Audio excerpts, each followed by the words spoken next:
Hey, what's up? Welcome back, friends, to Babel on Talmud. Another day, another daf. Today, we are learning daf Lamed, daf 30 of Masechta Shabbis. Quick overview before we begin. We're going to start with a new Mishnah at the bottom of daf Chavtes Amud Beis. The Gemara begins with a short discussion about Melacha she'ena tzricha legufa.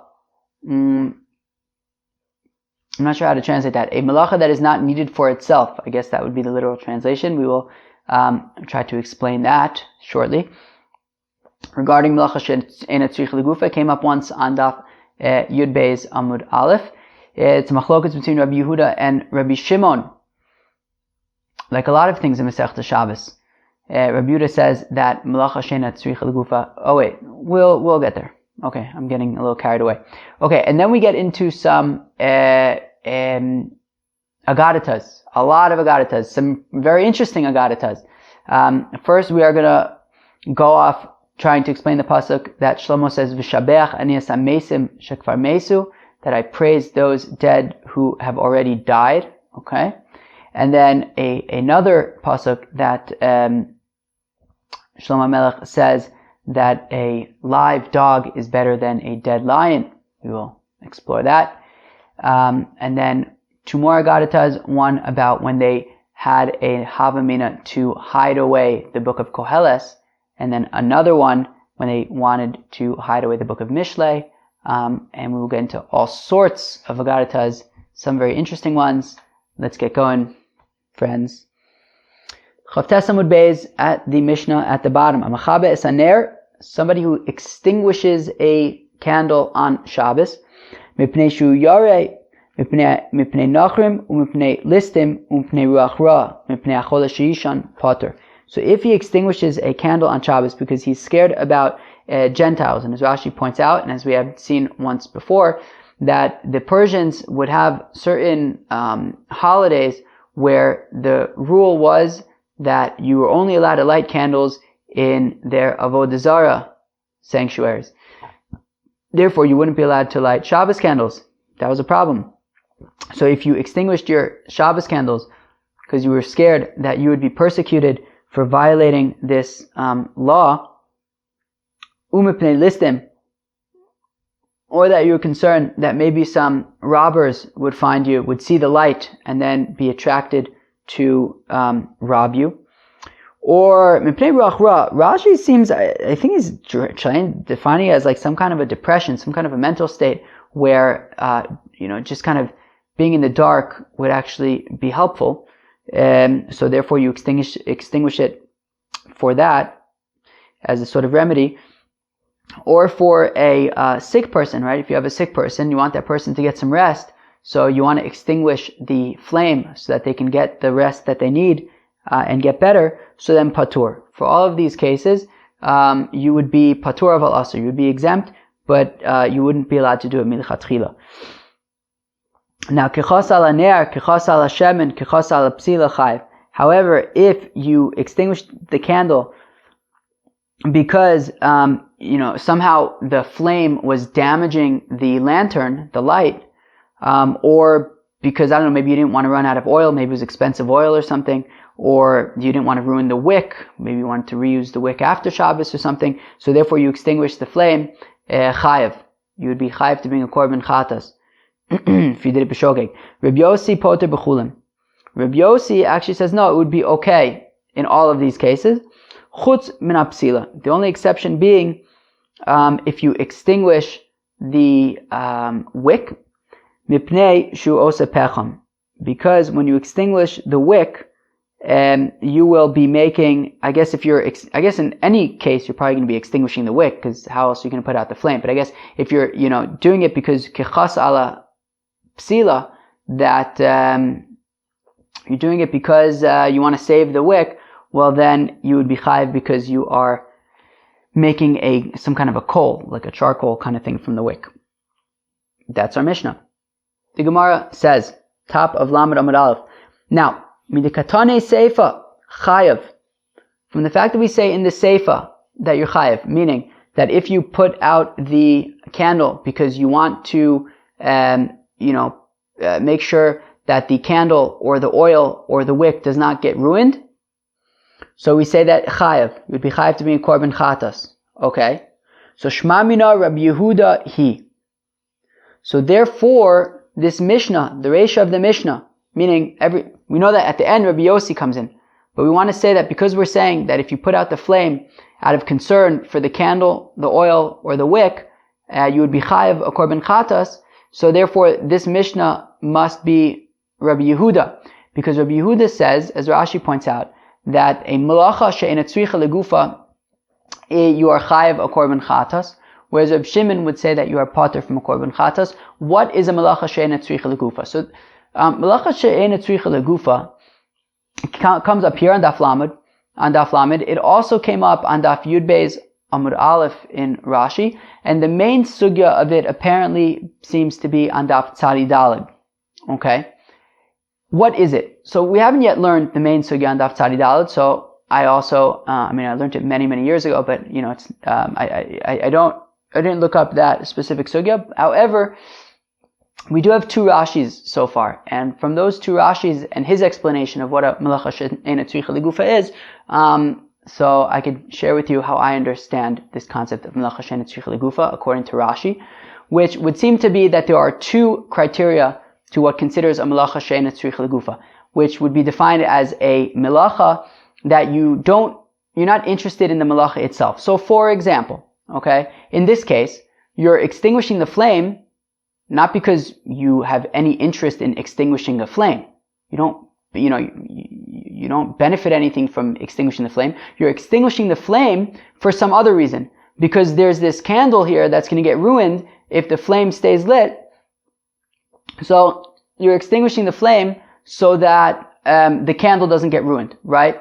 We also had this come up on Daf Yud Beis with the zav and his kis, right? That thing that he would wear to catch the ziva, right? So if he goes out with it on Shabbos, right, we're saying that, so it's a machlokas if he'd be chayav or pater. Because the thing is, sure, he's doing this melacha v'otzah, but he doesn't really want to be doing this melacha v'otzah. He doesn't benefit. It's only because, because of this ziva, right? And the other case would be, if you taking out a mace out of the house, on a mita, on some kind of a coffin on Shabbos. Also, you're not interested in the melacha itself of taking out this mace. It's just that you have a mace that you don't want, you didn't really want the person to die in the first place, and now, you're doing this melacha v'otzah for some other reason, which is because you have a mace in the house.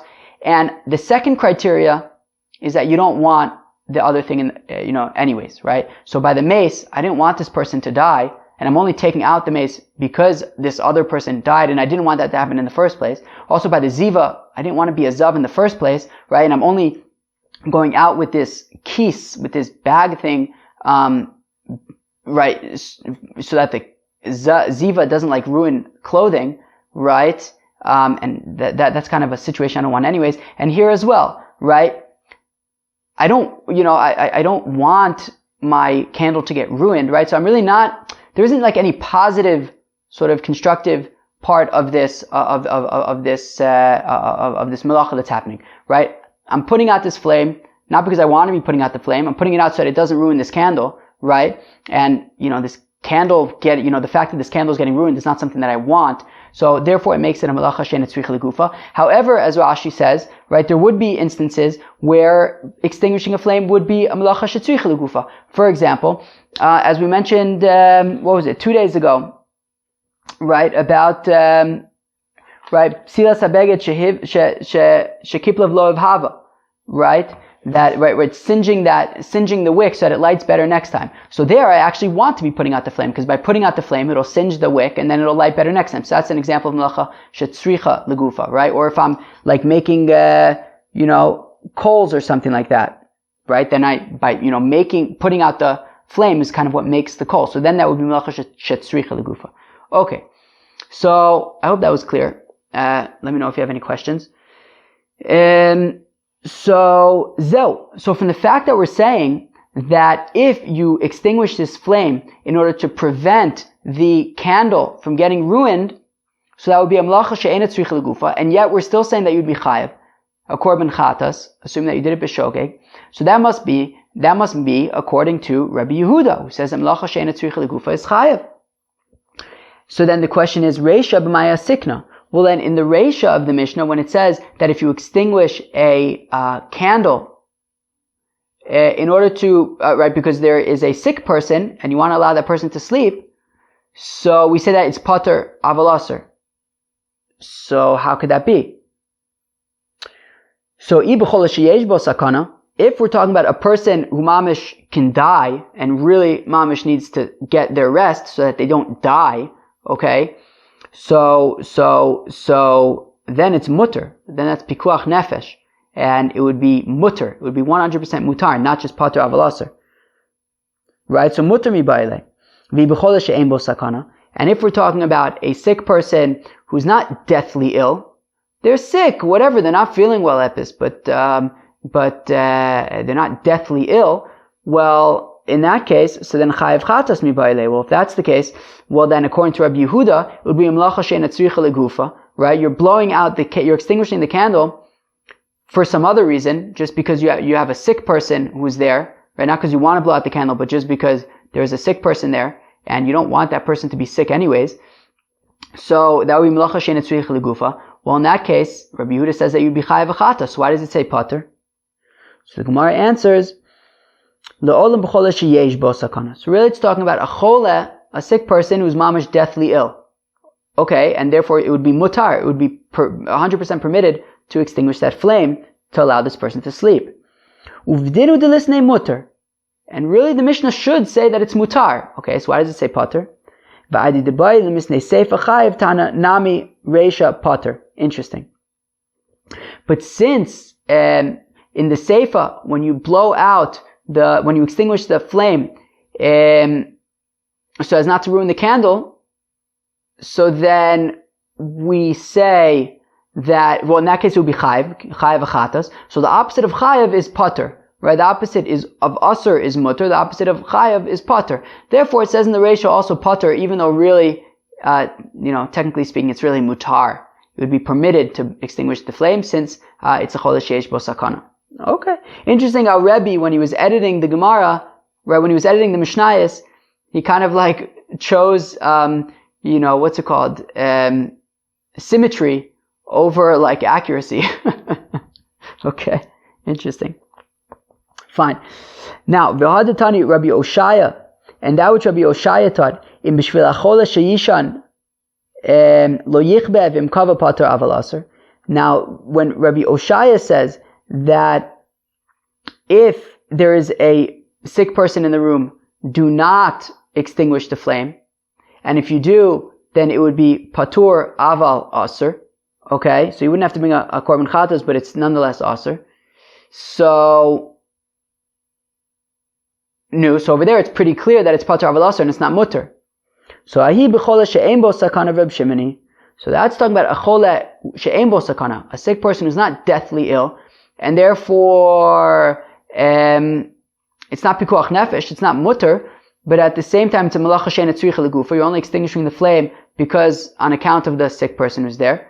So it's melacha she'eina tzricha legufa, and he holds like Reb Shimon that, or at least he's explaining according to Reb Shimon, who says melacha she'eina tzricha legufa is pater, and that's why he says pater laval aser. Okay, exciting stuff. Interesting sort of exploration of melacha she'eina tzricha legufa. Okay. And now we move into the Agadic. The rest of the page is going to be some serious Agadita. Sha'ul she'ela zo le'ela Reb Tanchum demin Noi. So the following question was asked to Rabbi Tanchum from Noi. Okay, what was the question? Ma'u l'chabuz butzina denura mikami be'isha b'shabata. Are you able to extinguish a flame in front of a sick person on Shabbos? Okay. So then Pasach ve'omar, so instead of answering the question, he just went on a humongous tangent with all sorts of agaditas. And at the very end, he answers the question. And Rashi seemed to point out that apparently was like normal. Rashi says, in the Dibra Masra, Pasach ve'omar, Okay, so this was like normal for them to kind of, before answering the question, go into some long some long tangential agaritas. Okay, so, well, it's interesting. So, here we go. Pasach v'amar, he opened up and he said, Ant Shlomo, on chochmesach, on suchlisanusach. Nu Shlomo Melech, where is your wisdom? Where is your seichel? I don't know, intuition. Lo dayach shedvarecha sosrin divrei David avicha, el shedvarecha sosrin zeh. Not only do your words contradict the words of your father David, they even contradict your own words. David avicha amar, your father David said, Lo amesim yahalaluka, that the dead do not praise God. Ve'at amart, and you said, V'shabeach ani es hamesim shekvar mesu. And you say, I praise the mesim who already died. As if, it's better to be dead. But your father said, Lo amesim yahalaluka, that the dead people are unable to praise God, i.e. that they're much worse off. V'chazat ve'amart, and then you said, Ki lechelev chai hu tov min ha'aryeh ames. And then you said that a live dog is better than a dead lion, i.e. better to be alive than to be dead. But didn't you just say that I praise all the people who are dead? So lo kasha. So Rabbi Tanchum ben Noi says, there's no problem, I will explain everything. Hadikamar David lo amesim yahalaluka. That which David said, that the dead will not praise God. Hachi kamar, this is what he's saying. Le'olam yasok adam b'torah v'mitzvahs kodem sheyamus. A person should always busy himself with Torah, the study of Torah and mitzvahs, kodem sheyamus, before he dies. Shekeven shemeiz batul min atorah u'min mitzvahs. Because once he dies, he will no longer be able to study Torah and perform mitzvahs. Vein la'akadosh baruch hu shavach bo. And the Eibishter is no longer able to get any praise from him once he dies. Banu the Amar Rabbi Yochanan, this is what Rabbi Yochanan says. Ma'adichsiv, what does the pasuk say? B'meisim chavshi, that the dead are free. Kevin shemeis adam naise chavshi min haTorah min hamitzvahs. That once a person dies, he becomes free from Torah mitzvahs. He can't learn Torah and perform mitzvahs anymore. Okay, so that's what David HaMelech said. Udika Amar Shlomo v'shabeach ani es hameisim shekvar meisu. And what does it mean when Shlomo Melech said that I praise the dead who already died? Shekshachatu Yisrael b'midbar, that when the Yidden sinned in the desert, Amad Moshe lefnei HaKadosh Baruch Hu ve'amar, Moshe Rabbeinu stood up before the Eibishter and he said, Kama tfilos v'sachnunim ve'amar kama tfilos v'sachnunim lefanav v'lo ne'ena. And he said all sorts of prayers and supplications before the Eibishter and he wasn't answered. Uchshe Amar zchor la'Avram li'Yitzchak li'Yisrael avadecha. But immediately, when he said, remember to Avram, Yitzchak, and Yisrael, and Jacob, your servants, miyad ne'ena, immediately he was answered. Meaning that even though Moshe Rabbeinu was alive, and he was praying to God, that didn't work. It was only the dead people. When he said, remember Avram, Yitzchak, and Yaakov, so then he was answered. So was it not good that Shlomo Melech said that I praise the dead who already died? It was only in their merit that he was that he got answered. Davar Acher, another explanation of how you can explain this pasuk of V'shabeach ani es hamesim shekvar mesu. Minhago shelo lemelech basav v'dam gozer gzer safek mekayim minoso safek ein mekayim minoso. The way that the world works, you have a king. A king makes epis an edict, a decree. Maybe people will listen, maybe people won't listen, right? Right? They say, stay inside, don't leave your house. Hopefully people aren't leaving their houses, but not everybody's listening as well as other people. And if you say that, people are going to listen to the edict, so well then this king, maybe when he's alive, the people will listen to his edicts. Maybe they're scared of whatever it might be. But once the king is dead, they're not going to listen to his edicts anymore. Moshe Rabbeinu, Gazer Kama Gezeres V'Tikin Kama Takanis. He made all sorts of decrees and enactments. And and they exist for all eternity. And so didn't Shlomo correctly say that I praise the dead who are already dead? Right? Meaning reference to Moshe Rabbeinu, who is no longer alive, yet all of his edicts and things continue. One of those things being that you should learn Inyana Diyomya, right? Inyana Diyomya, you should learn Hilchos Pesach around Pesach time and Hilchos Sukkos around Sukkos time, right? We still do that. Well, plead the fifth. Davar Acher, another explanation. V'shabeach ani v'gomer. Okay, I praise the dead. Kid Rabbi Yehuda Amarav, it's like Rabbi Yehuda in the name of Rav. The Amar Rabbi Yehuda Amarav.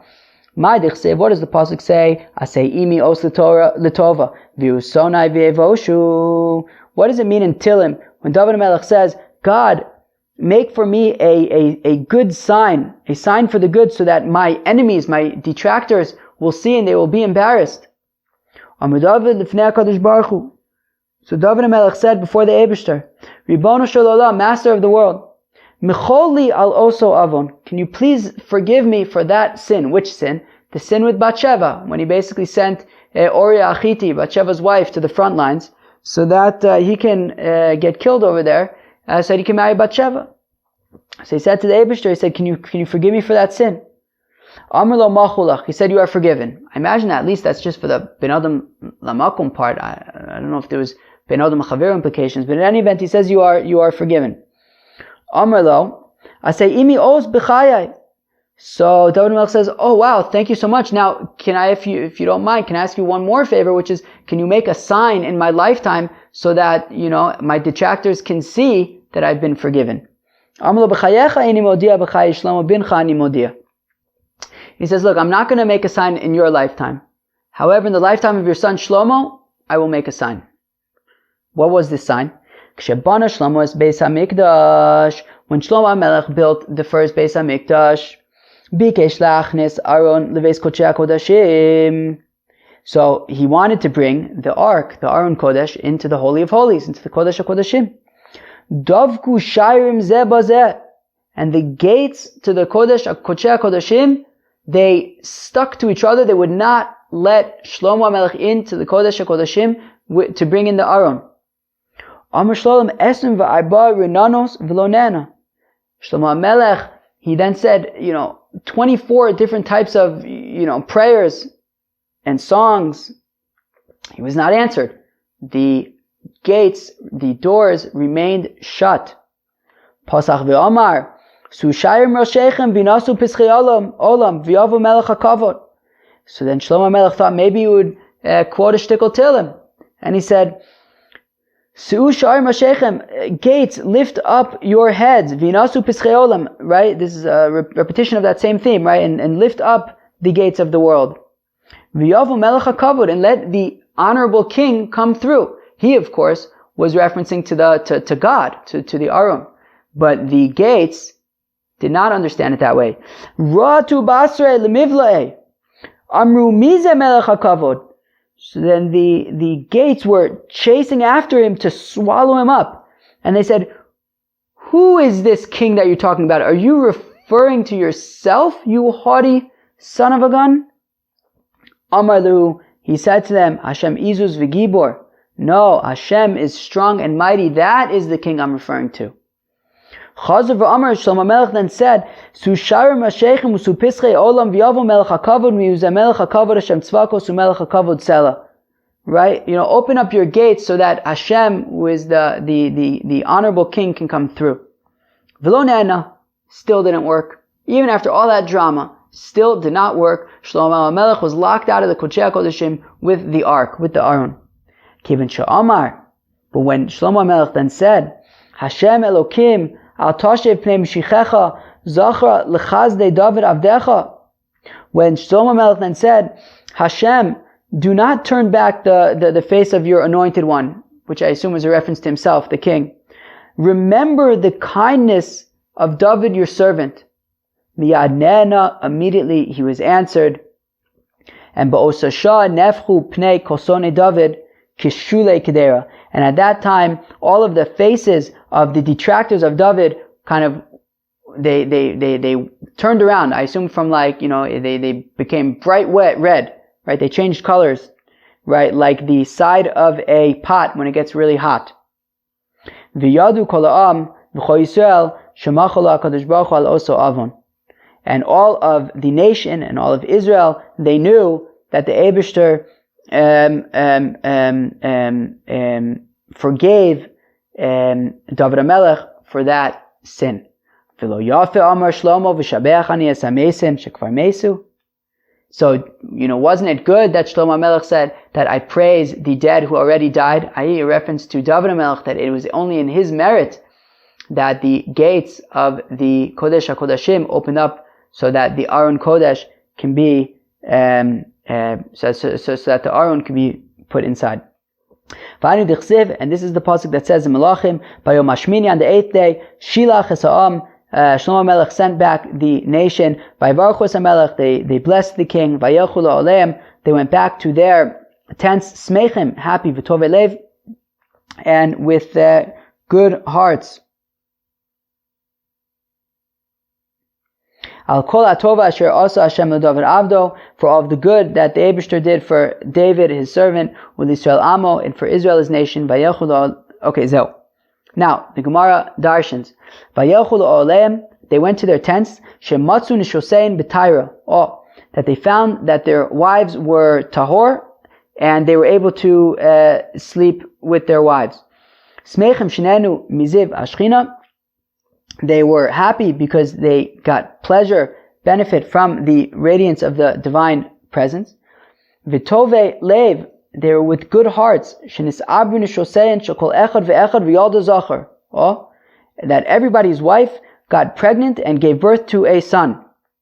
Al kol atova, for all of the good, asher asa Hashem leDavid avdo, that the Eibishter did for David his servant, shemachalo al oso avon, that he forgave David for that sin. With Israel amo da'achir lehu avon d'yom HaKippurim, that he forgave Israel for their sin of Yom Kippurim. What was the sin of Yom Kippur? That was very interesting. Apparently, by this Chanukas Abayis, when they had this the inauguration of the first temple, so it happened on Sukkot, but already for a week before Sukkot, now within a week before Sukkot is Yom Kippur. They had parties during that whole week, including Yom Kippur. They ate and they drank on Yom Kippur during the inauguration of the Beis Hamikdash. I don't know why that was acceptable, but that's what they did. And so apparently it wasn't acceptable, and the Eibishter had to forgive them for that. And he did the Maaseh. After all, it is Yom Kippurim, so he forgave them. Okay, very fancy. Udika Amar Shlomo ki lekelev chai hu tov min ha'arya mes. And when Shlomo Melech says that better is a live dog than a dead lion, ki Rav Yehuda Amar Rav, it's like Rav Yehuda says in the name of Rav, to Amar Rav Yehuda Amar Rav, what does the pasuk say? Hodi'eni Hashem kitzi, that David HaMelech says, God, show me or let me know my end. Umidas yomai mahi, and what is the measure of my days? Eda'a mechadel ani, I will know how I'm going to die.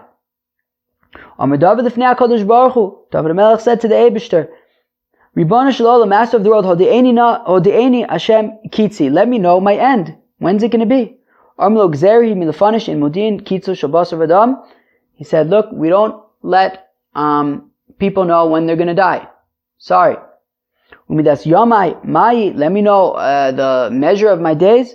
Gzeri milafanish in modin midas yom of shaladam. We don't let people know the measure of their days. Okay, I guess kitzi would be like when I'm going to die. Measure of my days would be like how much more time I have until I'm going to die, but at the end of the day, you're probably getting very similar information. Ve'eda'a machadel ani, can I at least know like what day of the week I'm going to die? Amar lo, b'Shabbos tamus, the Eibishter says you're going to die on Shabbos. Okay. Amos be'echa b'Shabbos, now David starts negotiating, he says maybe I could die on a Sunday. So Amar lo kvar yigia malchus Shlomo bincha. No, the Sunday is too late because the kingship of Shlomo, your son, already arrives Sunday. And and there's no overlap of kingships, even like a hair's breadth. So therefore, Shlomo Melech starts on Sunday, you must expire before then.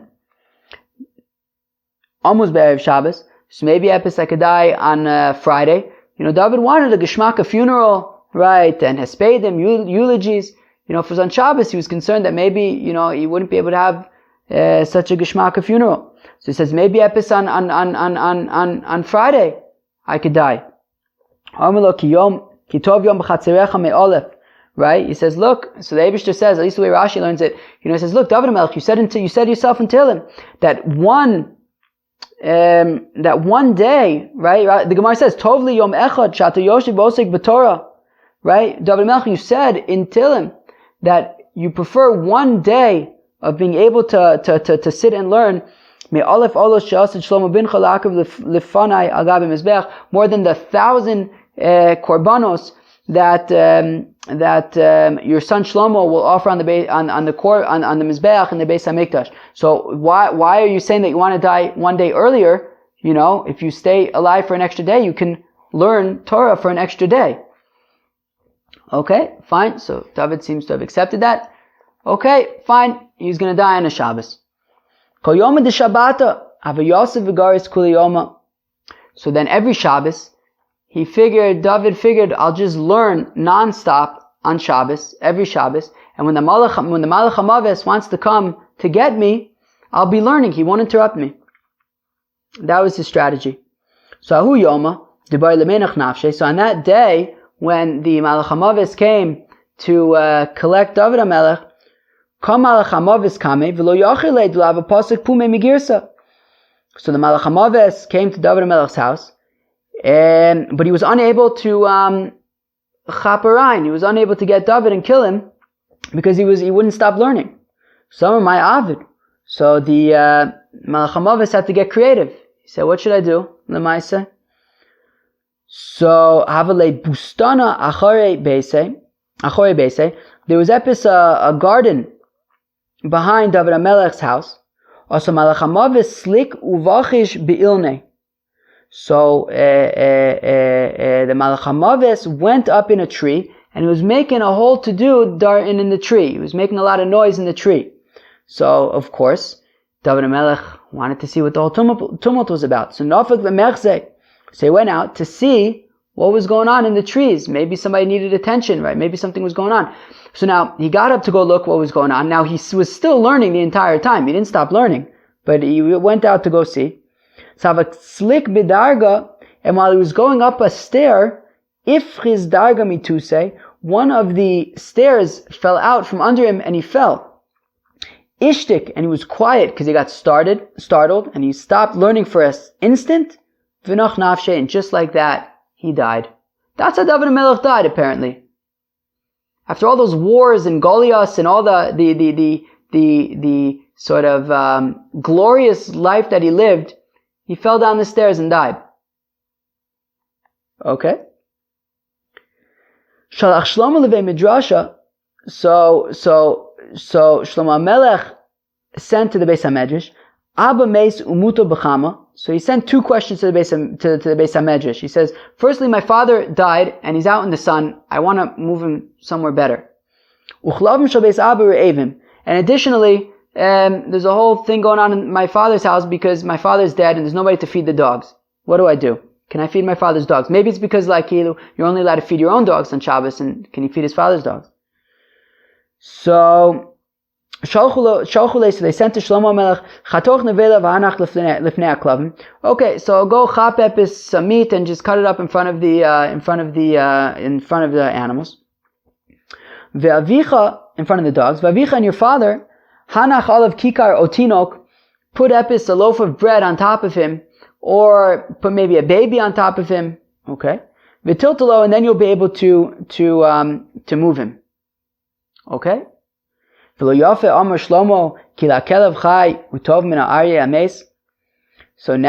didn't Shlomo correctly say that a live dog is better than a lion who has died? Meaning this dog who's alive, you have these dogs and they need to eat. So you could take nevela, cut it up. You don't have to do anything. You don't have to do any kind of a shinoi, right? You don't have to do anything special. Take a piece of nevela, some dead carcass, cut it up, give it to the dogs. But an Aryeh Ames, David HaMelech, who died, you can't touch him. You have to use a shino. You have to put a piece of bread on him, and only then you can move him, right? So we see that a live dog is better than a dead lion. And now finally the Gemara says, oh, right. And regarding that question I was asked, can you extinguish a flame for a dead person? No, not for a dead person. Can you extinguish a flame for a sick person? Ner kruya ner unishmaso shaladam kruya ner. A candle is called a candle, and a person's soul is called a candle, as it says, was it kiner lukim nishmas adam, that the candle of God is the soul of man. So a candle is a candle, and a human soul is a candle. Mutav tchabe ner shabasar v'adam mipnei ner shel HaKadosh Baruch Hu. Is it better that a human soul should extinguish, because you don't want to extinguish the flame on Shabbos because of, I guess, the halachos of Shabbos. Therefore, of course you can extinguish the ner so that the human soul doesn't expire. Okay? Very good. And I assume that's talking about a cholesh yesh bo sakana, because that would be the context where the person might actually die. Okay? Alright, moving on in today's daf. Okay. Now we are going to move on to the anecdote about when they had thought to maybe hide away for eternity the book of Koheles. This is the second time, and soon we'll see the third time in this Gemara in Shabbos that we talk about when they wanted to hide one of the books of Tanakh. We talked about in Daf Yud Gimel Beis that they wanted to hide Sefer Yechezkel, and then came Chizkiah ben Hananiah ben Garon, and they brought him up 400 barrels of wine and of oil, and he solved the issues Darton. So here also they wanted to put away Sefer Koheles, and we'll see a little bit later that they wanted to hide away Mishlei as well. Rav Yehuda Breda of Shmuel bar Shilas Mishmei de Rav, said Rav Yehuda Breda of Shmuel bar Shilas in the name of Rav, Bikshu Chacham Lignos Sefer Koheles Mipnei Shedvarav Sosin Zezev. So the Chachamim wanted to hide away the book of Koheles forever because its content was contradictory. Why didn't they hide away Sefer Koheles? Because Lemaisa, it begins with Divrei Torah and it ends with Divrei Torah, so that was sort of enough to save it. Okay? It begins with Divrei Torah, as it says, what is the gain that a person gains in all of his toil under the sun? They say by the Bismedrash of Rabbi Yanai, that under the sun, i.e. in this world, what benefit, what gain does he have?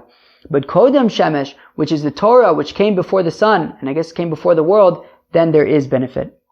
So for Divrei Torah, and it ends with Divrei Torah, Dichsiv, as the pasuk says, so Davar, at the end of the day, Hakol Nishma, once everything has been, right, everything is heard, Es Elokim Yirah, fear God, Ves Mitzvosav Shemar, and guard his mitzvahs, Kizeh Kol Adam, my Kizeh Kol Adam, it says, because this is all man. What does it mean that this is all man? Rabbi Elazar, Amar Rabbi Elazar, Kol Olam Kula Lo Nivra Ela B'Shvil Zeh, that the world was only created for this. Probably, right, as Elokim Yirav, as mitzvos of Shemar, to fear God and to guard his mitzvahs. Rabbi Abba bar Kahana Amar, Shakol Zeh Kneged Kol Olam Kulo, this is as weighty as the entire world, right? That fearing God and doing mitzvahs bears as much weight as the entire world. Shimon ben Azai Omer, V'amir Shimon ben Zoma Omer, Lo nivra kol olam ela litzeves lazeh. The entire world was only created to be the company of this person who fears God and does mitzvahs. Umar dvarav sosin zeh.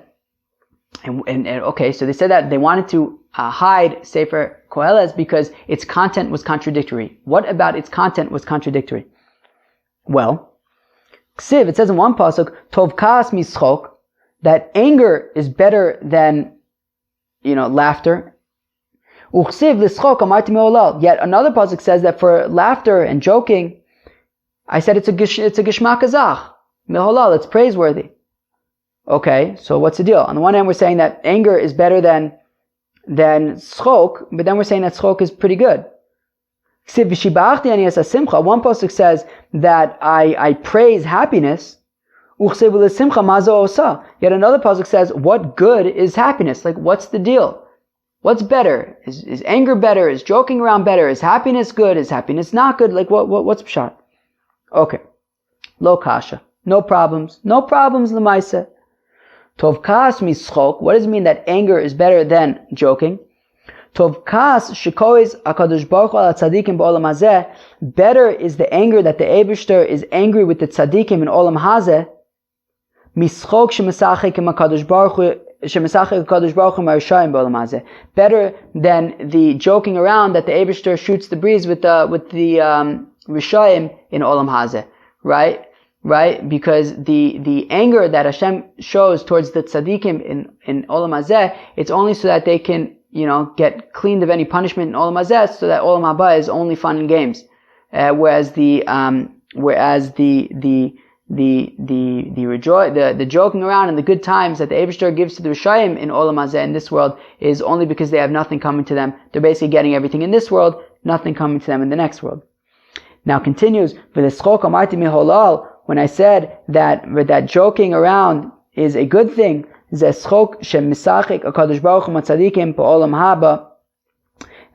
is the joking around that the Eibishter does with the tzaddikim in the world to come, where they're just having a great time. And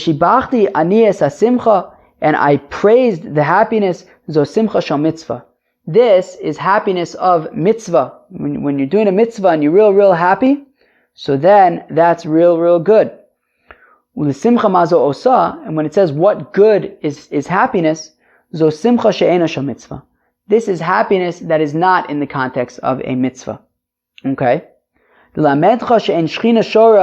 teach you that the divine presence does not rest, lo mitoch atzvos, not if a person is sad, v'lo mitoch atzlos, not out of laziness, v'lo mitoch schok, not out of joking around, v'lo mitoch kalos rosh, not out of lightheadedness, v'lo mitoch sicha, not out of just like random chatting. Right? Although the Gilyon changes it to simcha, which I guess would be the simcha, which is not simcha shel mitzvah. V'lo mitoch dvarim b'telim, not from just like null kind of things. And mitoch dvar simcha shel mitzvah. Rather, the divine presence rests out of simcha from a mitzvah. Shenamar, as the pasuk says, va'ata k'chuli minagin. Right? Elisha requested that they should bring for him a musician. V'yakinagin amenagin v'ati alav yad Hashem. And it was when this musician was playing music, then the hand of God came upon him. Now Rashi says something pretty interesting. He says, Kichuli minagain. Elisha requests that they bring him a minagain, a musician. And Rashi says, mitzvahi, it's a mitzvah, la'ashros olav shchina. So I don't know if it's saying that the music was a mitzvah, or maybe it's a mitzvah that the shechina should be shora, so therefore he wanted to get a minagain so that he could become happy. Or maybe what it's saying is that, maybe the simcha shel mitzvah, meaning he was going to get a musician, so that the musician will make him happy, and it was in the context of a mitzvah because, right, lahashros olav shechina, that the shechina should be shora on him, so therefore that was the mitzvah, so it was all sort of in the context of simcha shel mitzvah. Yeah, I think that's pshat. Probably. That's cool though. Alright. Okay. Amar Rav Yehuda, said Rav Yehuda, v'chein l'dvar halacha. And similarly for dvar halacha, that you should be happy when you go to study. Okay? When you go to study Torah, you should be happy. Amar Rava, said Rava, v'chein l'chalam tov. Similarly for a good dream. If you go to sleep and you're happy, you're going to have good dreams. Okay. Ini, one second. Is this true that really, when you go to study Torah, you should be like happy? Come on. Ve'amar Rav Gidol Amar Rav, says Rav Gidol in the name of Rav, Kol Talmud Chacham, Shoshid L'fnei Rabo. Any Torah scholar who is sitting in front of his teacher, ve'ein sivsosav notvos mar tikavena, and his lips are not dripping with bitterness because he's so scared of his teacher, then he's going to get burned. His lips are going to get burned. Ay, ay, ay, ay, ay. Shneimar, as the pasuk says, sivsosav shoshanim notvos mor over. It's a pasuk in Shir Hashirim. It says that his lips are like roses that are dripping with passing myrrh, which is pretty gishmak. But however, al tikre mor over ella mar over. Oh, don't read it passing myrrh, rather passing bitterness. Al tikre shoshanim ella sheshonim. Don't teach it roses, rather that they are teaching. And on the last daf of Masechta Brachos, so Jeffrey posted that really cool photo of the from the Dead Sea Scrolls, that in these, right when it says Al Tikre Bonaich Ela Bonaich, which he had this alternative text from Yeshayahu, where, so I wonder if these also, maybe there were different texts that said Sheshonim and Mar. I don't know. Who knows? I wonder. But in any event, so read it that those who are learning should have bitterness coming from their lips. So on the one hand, we said that when you study, you should be happy. On the other hand, we said that when you study, you should have bitterness dripping from your lips. So lo kasha. It's no problem. Habiraba v'habitamid. Depends. The teacher should be enjoying himself. The students should be really scared. V'baisema. Or if you want, I will say, haviha biraba. No, maybe both of them are talking about the teacher. The teacher should be both scared and happy. Okay. It depends. Before he starts teaching, so then he should be happy. But while he's teaching, he should get serious. And this is really cool. Rabba, before he would start teaching his students, he would start off with a joke, and the students would laugh with him, and it was sort of out of that sort of lightheartedness and happiness they would begin learning. And then, after they kind of broke the ice and got into good spirits, so then he would sit with sort of fear, seriousness, and he would start teaching. Wow. Very cool. Ve'af sefer Mishlei bikshu lignos. Okay, now moving on to Mishlei. They also wanted to hide away the book of Mishlei. Shayu dvarv sosin zez zeh, because also there are contradictions in the text of Mishlei. Umpnei ma lo gnazu. So how come they didn't hide it away forever? Amre, they said, sefer koheles lo lav aininan vashkechinan taima hachanami le'ainan. So didn't we have a similar instinct by Koheles to say that we should hide it away?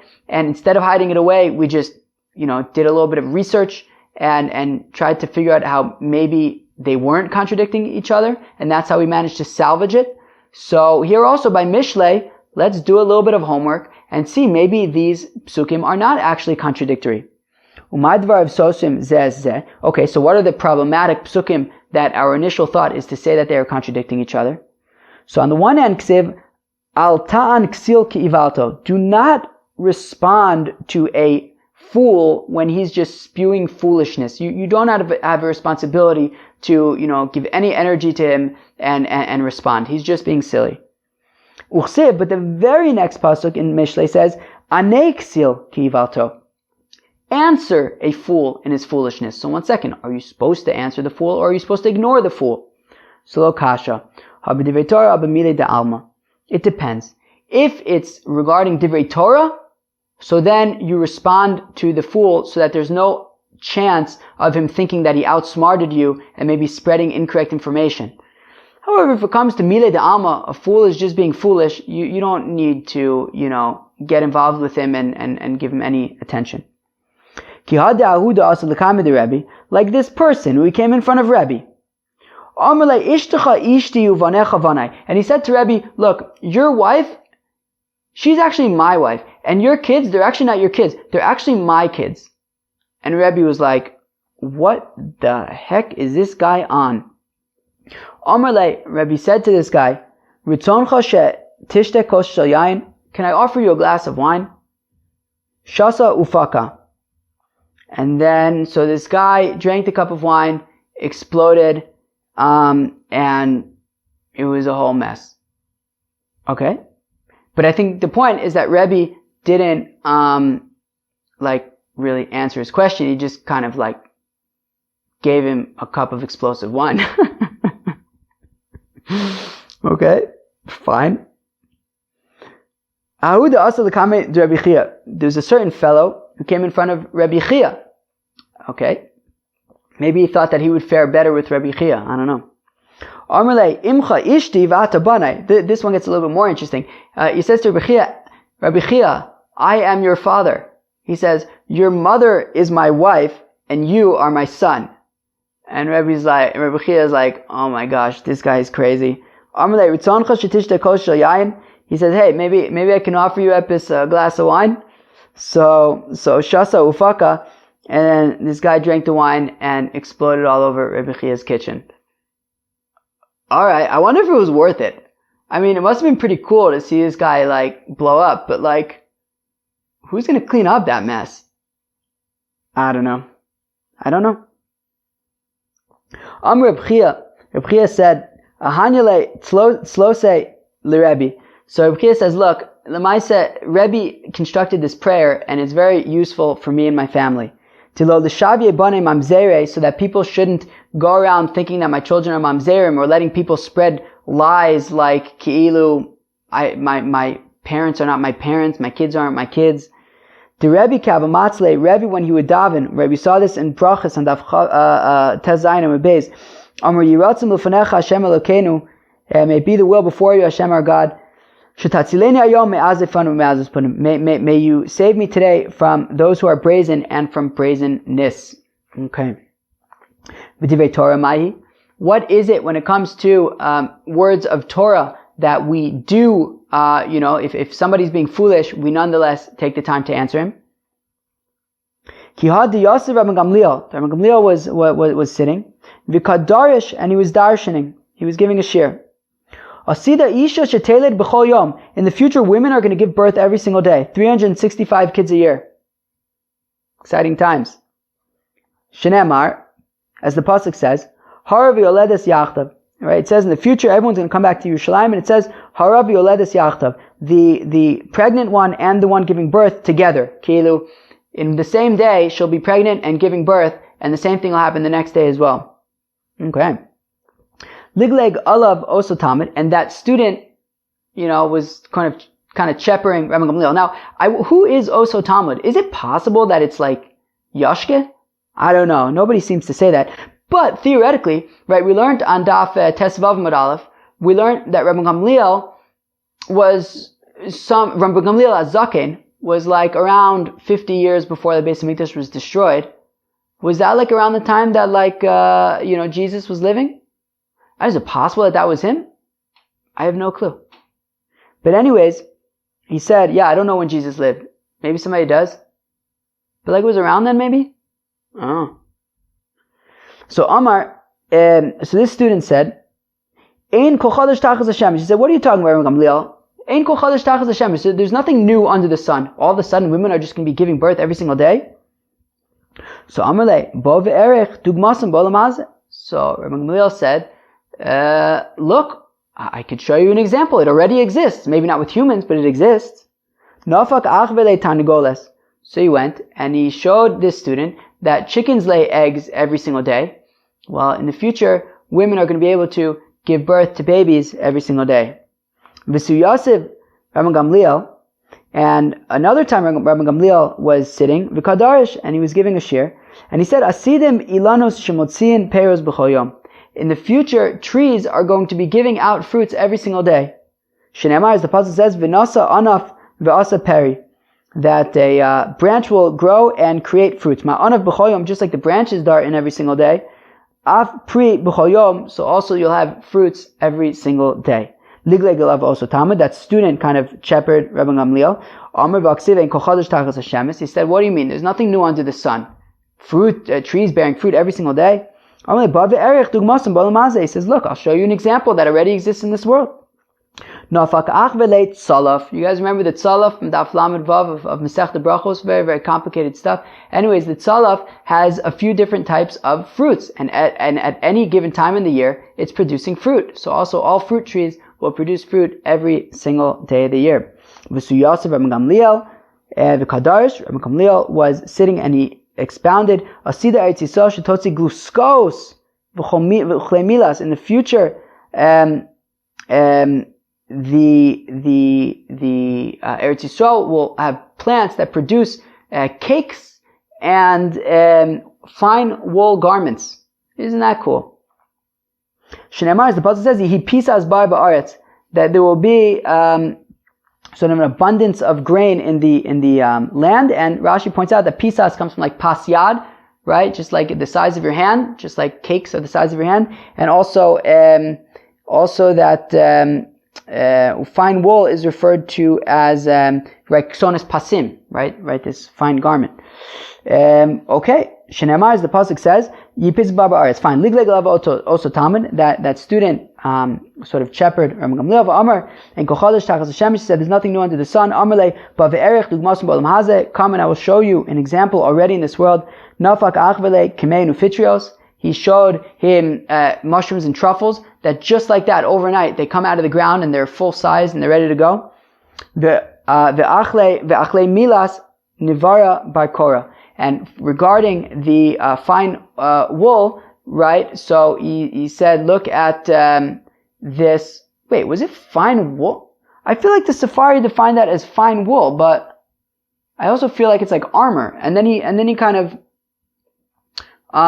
brings the example from hearts of palm, which kind of grow around the branch. 1 second. Let me look this up quickly. Okay, thanks for your patience. I'm back. Yeah, so he showed him hearts of palm because apparently around the hearts of palm branch, there's some kind of like netting, which is like similar to like fine wool. Okay, interesting page today, right? Some cool stuff. So just a recap.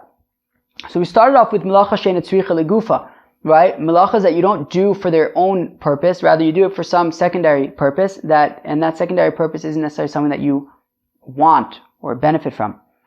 There's Machlokas Rabbi Yehuda and Rabbi Shimon. Rabbi Yehuda says Melacha she'eina tzricha legufa is chayav chatas, whereas Rabbi Shimon says it's pater aval aser.